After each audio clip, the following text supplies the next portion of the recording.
नमस्कार, मैं ऋचा सिंह और आप देख रहे हैं सी न्यूज भारत। वक्त हो चुका है न्यूज बुलेटिन का।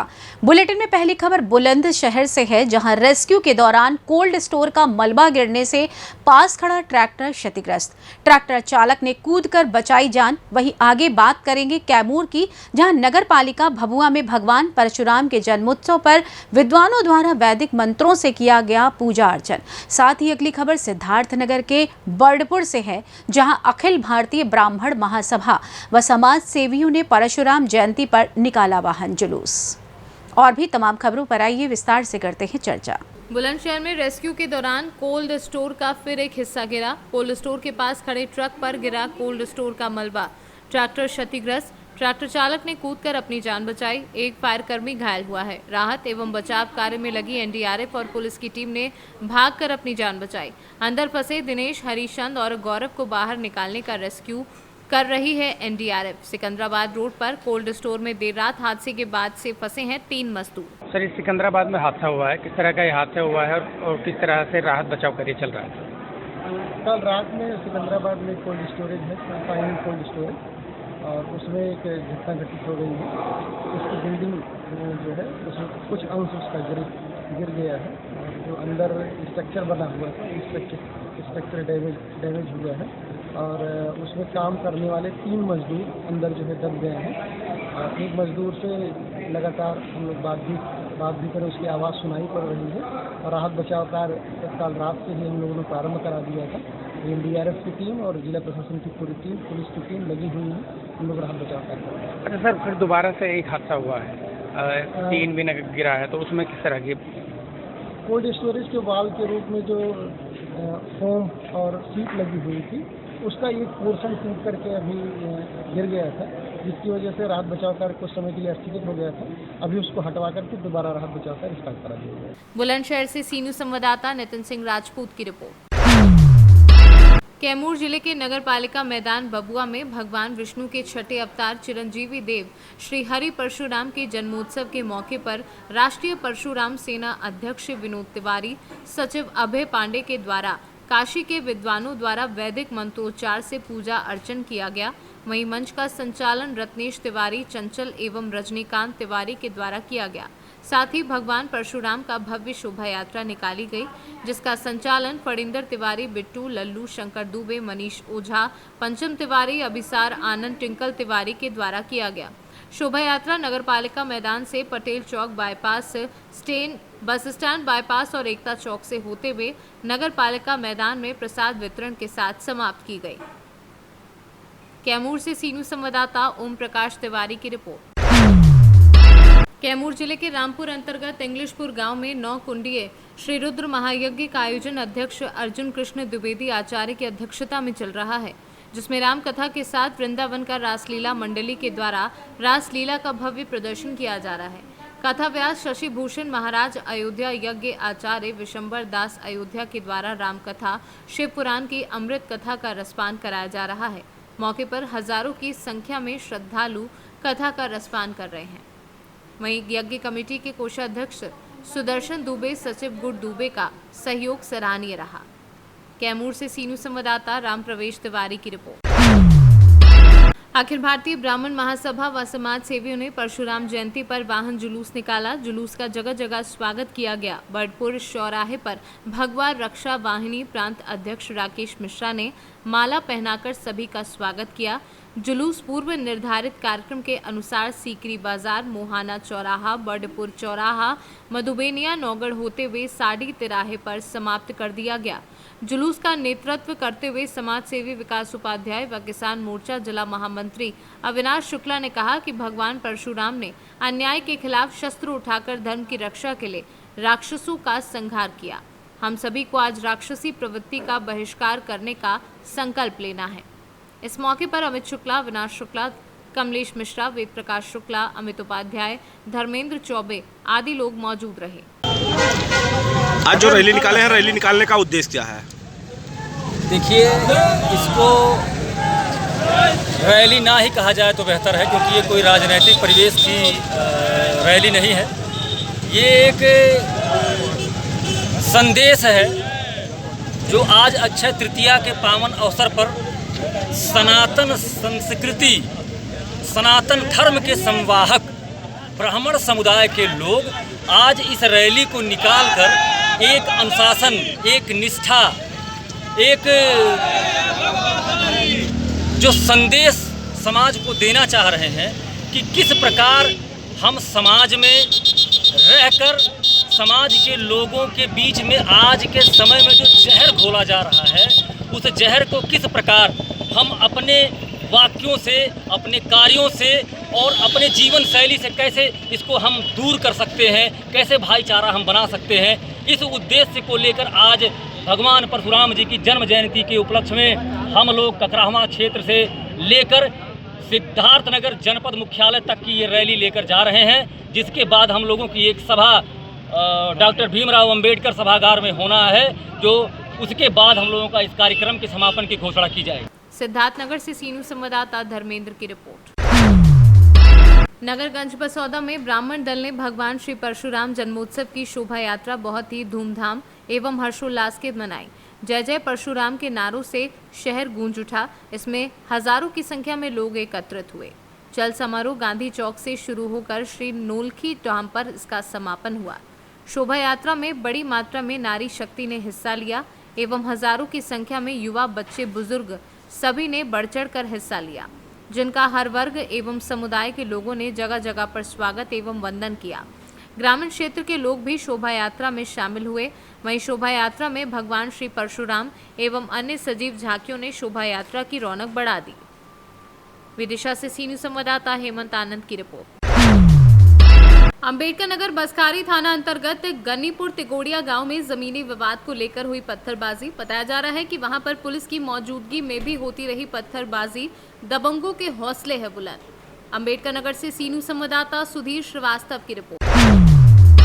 देवरिया पुलिस को बड़ी सफलता हाथ लगी है। बनकटा थाना पुलिस ने चोरी के एक बुलेरो सहित 10 पेटी शराब बरामद की है। 2 अभियुक्त तो गिरफ्तार किए गए हैं। बनकटा एसओ के नेतृत्व में शराब व चोरी की गाड़ी को पकड़ा गया है। देवरिया से सीनू संवाददाता ज्ञानेंद्र नाथ मिश्रा की रिपोर्ट। विधानसभा चुनाव से पहले अलग अलग जाति वर्ग संगठनों द्वारा अपनी अपनी मांगों को तेजी से उठाया जा रहा है। इसी बीच ओबीसी महासभा ने आज दक्षिण विधानसभा कांग्रेस विधायक प्रवीण पाठक के निवास पर पहुंचकर जोरदार प्रदर्शन किया और घेराव किया। ओबीसी महासभा की मांग है कि ओबीसी वर्ग को 27% आरक्षण दिया जाए और जातिगत जनगणना की जाए। दक्षिण विधानसभा कांग्रेस विधायक प्रवीण पाठक के निवास पर घेराव करने पहुंचे ओबीसी महासभा के जिलाध्यक्ष राजेश सिंह ने क्या कुछ कहा, आइए आपको सुनवाते हैं।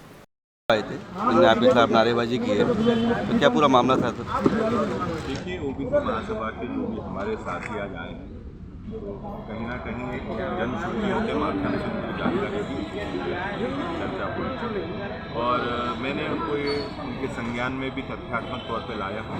ओबीसी महासभा की जो चिंताएँ हैं, ओबीसी के जो मध्य प्रदेश में छात्र हैं, उनके हक की लड़ाई यदि मध्य प्रदेश में सबसे ज़्यादा किसी विधायक ने उठाई है तो मैंने उठाई। जहाँ तक ओपीएस की बात है, वो भी शायद मुझे लगता है देश का पहला विधायक मैं हूँ जिसने कहा है कि ओपीएस भी लागू नहीं होगी। तो मैं भविष्य में इस प्रकार की किसी भी सुविधा का सरकार से लाभ नहीं। हम लोग तो एक ही प्लेटफॉर्म पे हैं, चाहे ओबीसी महासभा हो या कांग्रेस पार्टी हो। हम लोगों को सत्ता के खिलाफ लड़ाई लड़नी है, क्योंकि सत्ता तानाशाह हो गई है। चाहे ओबीसी की बात हो, चाहे एससी की बात हो, चाहे सवर्णों की बात हो, किसी भी बात को तवज्जुह देना सत्ता ने अपनी प्राथमिकता नहीं। इस तानाशाही सरकार को हम सबको मिलकर हटाना है और मुझे पूरा उम्मीद है कि उसके बाद ही हम लोग उत्तर मध्य प्रदेश के नवनिर्माण की बात करेंगे। इतना रोष क्योंकि आपके खिलाफ नारेबाजी की? मेरे खिलाफ कोई रोष नहीं है, वो उनका रूटीन काम है। वो सभी जगह जाकर जितने भी जनप्रतिनिधि हैं, जितने भी अधिकारी हैं, जितने भी सत्ताशीष हैं, उनका स्टाइल है अपना इसी तरीके से बात करना, इसी तरीके से उनको जगाना देना। और मैं तो इस बात के लिए उनको भी धन्यवाद देना चाहता हूँ कि वो जिस जीवटता के साथ अपने लोगों का विषय उठा रहे हैं, वास्तव में वो काबिल तारीफ है और इसी जुनून के साथ निश्चित तौर पर कुछ हासिल होता है। आपके क्षेत्र में दक्षिण विधानसभा में जो पैथोलॉजी वो बनी हुई है डिस्पेंसरी, उसमें रात में स्टाफ नहीं रहता है, क्या कारण लग रहा है? मैंने भी सीएमएचओ से बात की है और निश्चित तौर पर सरकार बेहद लापरवाह है। जो डिस्पेंसरी की बिल्डिंग है उसके भी हम लोगों ने काफ़ी काम किया। 1000 बिस्तर के अस्पताल बनाने में भी हमने काम किया। स्कूल्स के और हॉस्पिटल के इंफ्रास्ट्रक्चर बनाने में भी हमने काफ़ी काम किया। सरकार की अपनी नैतिक जिम्मेदारियां हैं, उनको निभाना। पर लगातार दावे आप कर रहे हो कि चिकित्सा के क्षेत्र में हमने अपनी विधानसभा में बहुत उन्नति कर ली है, पर किस तरह की उन्नति करी है कि व्यक्ति को इलाज नहीं मिला परसों? उन्नति तो बेहतर ये है कि आप जब अस्पतालों में जाएंगे और 2018 के पहले की वहाँ की स्थितियाँ देखेंगे और अब की स्थितियाँ देखेंगे तो आपको ये समझ में आ जाएगा कि प्रवीण पाठक दावा नहीं करता है, स्पष्ट। पर मरीज को तो वापस जाना पड़ा सर। मरीज को वापस जाना पड़ा तो उसके लिए सरकार जिम्मेदार है, विपक्ष की अपनी सीमाएं हैं।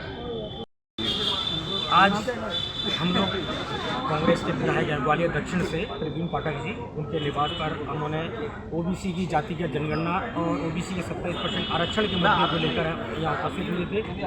हम उनसे आज वार्ता करने आए थे कि पिछले 4 वर्ष में आपने ओबीसी की जातिगत जनगणना और आरक्षण के मुद्दे को लेकर के एक भी प्रश्न आज आपने सदन में नहीं लगाया, जबकि आप ओबीसी हितैषी बने फिरते हैं। अगर आप ओबीसी की बात नहीं कर रहे हैं तो ओबीसी का वोट आपको 2023 के विधानसभा चुनाव में नहीं मिलेगा। हम खुलकर आपका विरोध करेंगे। आपने मुर्दाबाद के भी नारे लगाए यहाँ पर। बिल्कुल, जो विधायक हमारे ओबीसी वर्ग की बात नहीं करेगा हम उसके मुर्दाबाद के नारे लगाएंगे, हम उसका विरोध करेंगे। ये हमारा संवैधानिक हक है। किस तरह की समस्या लगी है? हमारी समस्याएं थी, सबसे पहले तो स्थानीय समस्या थी कि लक्ष्मीगंज प्रसूति गृह के अंदर रात में 10 बजे के बाद कोई भी डॉक्टर उपस्थित नहीं रहता है। वहाँ पर रात में आने वाले जो हमारे मरीज होते हैं उनको कोई देखरेख नहीं मिलती, उनको कोई ट्रीटमेंट नहीं मिलता। उसको लेकर के भी हम यहाँ उपस्थित हुए थे। हमारे स्थानीय जो साथी हैं लगातार यहाँ बिजली की समस्याओं से परेशान हैं, उसको लेकर के भी आज हमने उनको अवगत कराया है प्रवीण पाठक जी को। सबसे बड़ा हमारा मुद्दा ओबीसी महासभा का है कि ओबीसी की 27% आरक्षण हमें लेना है। सदन में विधायक महोदय इस प्रश्न को लगाएं। दूसरा, जातिगत जनगणना का मुद्दा जो राहुल गांधी जी ने भी कहा है, लेकिन कांग्रेस उसको अपने वचन पत्र में शामिल नहीं कर रही है। ना आरक्षण के मुद्दे को उन्होंने शामिल किया है, ना जातिगत जनगणना के मुद्दे को उन्होंने शामिल किया है। हम चाहते हो वचन पत्र में शामिल करें और इस मुद्दे को, अभी जो सत्र शुरू होने वाला है उस सत्र में इस मुद्दे को उठाएं, नहीं तो हम सदन के बाहर बैठ करके वहाँ पर धरना देंगे। अभी विधायक से बात हुई, किस तरह का आश्वासन मिला है, क्या कहा? विधायक जी से बात हुई? विधायक जी ने हमें आश्वासन दिया है कि हम आपके साथ खड़े हुए हैं। सदन जब सत्र शुरू होगा हम निश्चित है आपके साथ बाहर बैठ करके आपके साथ ओबीसी जातिगत जनगणना के मुद्दे पर हम आपके साथ बैठेंगे और सरकार के खिलाफ नारे लगाएंगे। ग्वालियर से सी न्यूज़ संवाददाता दिलीप समधिया की रिपोर्ट। गंगा नदी में 2 बहनें डूबी थी जिनका शव बरामद हुआ है। एसडीआरएफ की टीम एक की तलाश कर रही है। कन्नौज के महादेवी गंडा गंगा घाट पर विसर्जन करने आई थी बहनें। गोताखोर एसडीआरएफ की टीम लगातार सर्च अभियान चला रही है। शव को मोर्चरी के लिए भेजा है। वहीं परिजनों का रो रो कर बुरा हाल है, जबकि एक की तलाश अब भी जारी है। कन्नौज से सी न्यूज़ संवाददाता सीबू सैनी की रिपोर्ट। खबर उन्नाव से है, जहां संपत्ति विवाद में एक भाई दूसरे भाई की जान का दुश्मन बन गया। जो भाई पेशे से वकील है, संपत्ति विवाद में एक भाई दूसरे भाई पर पूर्व में रायबरेली जनपद में मुकदमा दर्ज करवा चुका है, जिसके बाद दोनों भाइयों में अदावत बढ़ गई और भाई के दोस्त ने 10 दिन पहले सरेराब वकील पर ताबड़तोड़ गोली मारकर फरार हो गए। वकील की हालत में अब सुधार है। पुलिस ने सर्विलांस के आधार पर घटना में शामिल 2 आरोपियों को गिरफ्तार कर लिया है। हत्या में प्रयुक्त तमंचा व बाइक बरामद की है।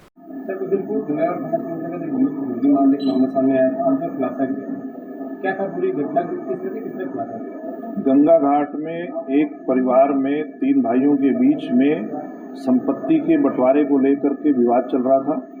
इसी विवाद के चलते थाना खीरो जनपद रायबरेली में भी एक मुकदमा 2022 में लिखा गया था। जनपद उन्नाव में गंगा घाट से एक युवक रवि कुमार, जो कि अधिवक्ता भी हैं पेशे से, अपने जब कोर्ट आ रहे थे उस समय इनके ऊपर हमला करके इनको घायल कर दिया था।